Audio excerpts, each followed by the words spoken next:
Now we're going to talk about subtracting positive and negative numbers.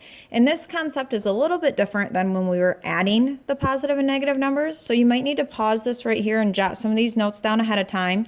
Also, please make sure you're stopping along the way to get these notes copied down as well. So one thing that we do when we subtract positive and negative numbers, and you only do this with subtraction, there's something called the add-op property. And the reason why it's called add-op is because you are actually going to be adding the opposite.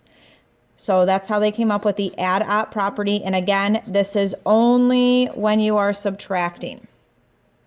So a couple steps that we're going to take. The first thing that you do is you're going to change the subtraction sign into an addition sign. So we're going to change subtraction and make it addition. Next, we're going to change the sign of the number next to our new addition sign to its opposite. So we're changing the sign of the next number to its opposite. Again, we changed subtraction to addition, and we're changing the next sign to its opposite. So that's how we get the add-op. So let's look at a couple examples down here at the bottom. This says 5 minus -3. And you can see that it's worked out right here, but I'm going to work it out going down so that you can actually see those steps written out. So I keep my first number the same, nothing ever happens to him. Then I'm going to change the subtraction sign to an addition sign. So I'm going to bring him down, he's now addition. Then I'm going to change the sign of the next number to its opposite. So instead of it being a -3, the opposite is just to make it a +3. And now I can add them together, and 5 plus 3 gives me 8. Why don't you go ahead and follow the steps to this right along with me. We have a -14 minus a -5. -14 stays the same. We never change that first number. We're going to change this subtraction sign to addition. We are adding, and then the opposite of the next number. This was a -5. It's going to become a +5.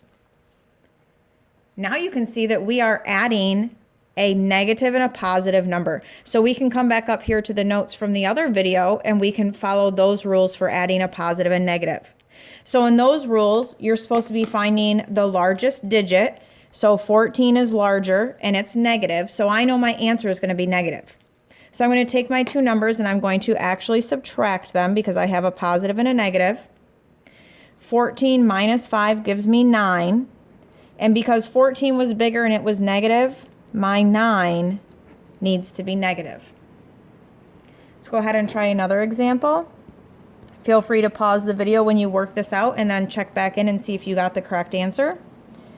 But we have a -7 minus 4.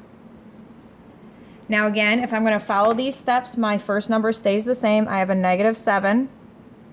I need to change my subtraction to addition. And this next number, this 4, is technically, it's a +4. So I have to change it to its opposite, and the opposite of a +4 is a -4. Now I follow my rules for adding to negative numbers, which says add the numbers like normal.